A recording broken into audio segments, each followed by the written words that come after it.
Hi everyone, welcome to the video. We are going to solve split array largest sum. Here we are given n, a number, an array with n such elements along with the number k. We have to divide this array into k subarrays such that the maximum possible sum of any of those subarrays must always be minimum. So to begin with, there are 1, 2, 3, 4, four numbers in the array and we have k equals to 3. We have to divide this array into three subarrays. So here they have divided into 1, 2, 3, and 4. So you can see what is the subarray sum. Here for subarray 1 it is 3, then 3, then 4, out of which 4 is the maximum. So you can see since 4 was the largest element in the array, if you would have added any element in along with this 4, subarray sum would have been more than 4, obviously. It doesn't mean we have to just bifurcate the last element and everything will work wonder. We'll see how it works. But in the second example, there are three elements 1, 1, and 2, and k is 2. Again, we have taken 1 and 1 together and 2 separately. So this will lead the maximum subarray sum as 2. Otherwise, if we would have taken what any element along with 2, so it would have yielded different result. So one thing we can see, there's something to do with the maximum numbers, and we have to place it, we have to divide it. I will solve this question using binary search method. Let's see how I begin. So first of all, I will initialize two variables low and high. As I said earlier, there's something to do with the maximum number present in the array. So that is why our low will be the maximum number in this array. Okay, and high will be the sum of the array. High will be the sum of array. Okay, it will be the maximum number and high will be the sum. Based on these things, we will divide our array into sub arrays. So currently I will again create. Okay, first I will start a loop. And what we need to do in binary search, mid. We'll just calculate the mid, high minus low by 2. So you can do this will calculate the mid. Again, to reiterate, low is the maximum number in this array and high is the sum of entire array.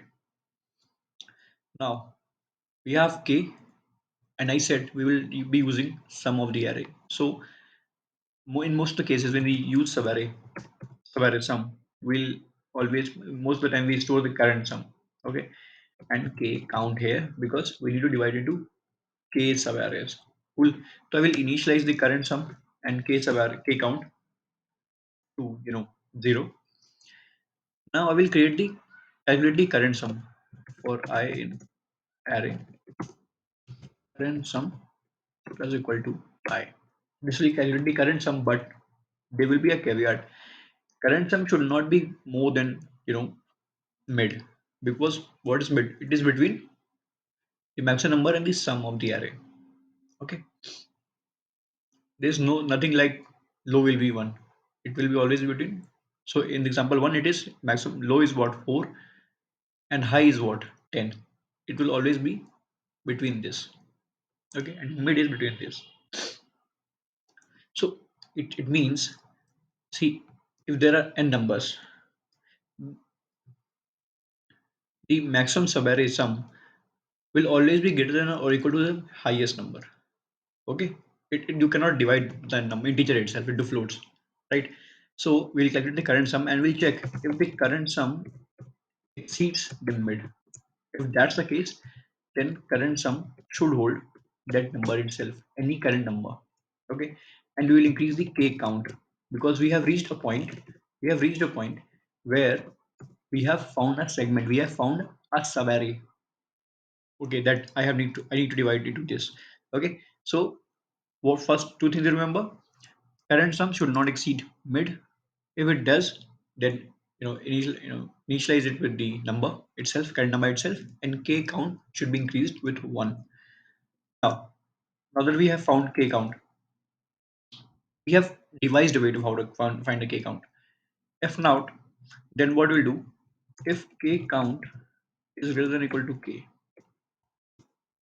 since k count should not be greater than k, it can either be equal to or less than while solving.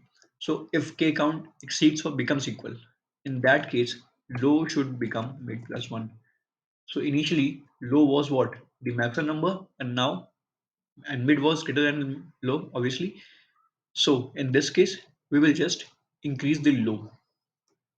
Okay, we have to, because our answer will only lie in the upper bound and not the lower bound in most of the cases. Cool.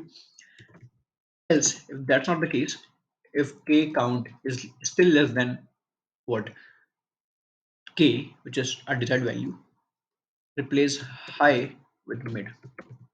Okay. In this case, we are coming to the second bound, but still we are in the high upper bound, not the smaller bound. Okay. And at the end, we just need to return high because that is the mid. Let me submit it directly for you. I hope I have explained this question, at most simplicity. And yeah, it does the job in pretty less time. So I hope you enjoyed it. Thank you. Have a nice day.